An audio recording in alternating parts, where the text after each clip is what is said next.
So, exam lang namin kanina. So, inaantindi ko na-realize, no? So, na-realize na ako, here in college, kailangan mo rin ng backer, no?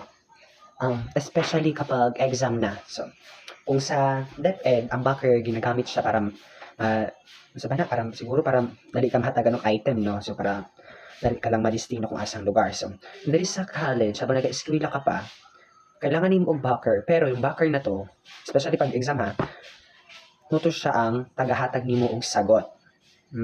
Di ba? Kaya exam lang namo kaganina, unya may naamay backer, no? Kay guwapa man ta. So,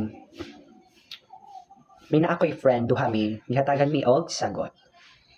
So, ang resulta kay ang akong friend, baga magnawong, siguro nakakuha siya og, siguro 5 mistakes lang siya. So, ako, kay gikulbaan man jud ko, no, na basing perfect na ako tong exam, unya, pangutan-on ko dito sa harapan, tawagon yung pangalan, unya, way kaalam, no?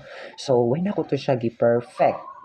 Siguro may na ako'y mali, mga, di po siya magbaba og, 10, no? Siguro mas lamang-lamang lang gid akong friend, kaya magiging perfect jud ang gihatag sa iyahang mga, no, kumaga answer key sa among isa ka backer.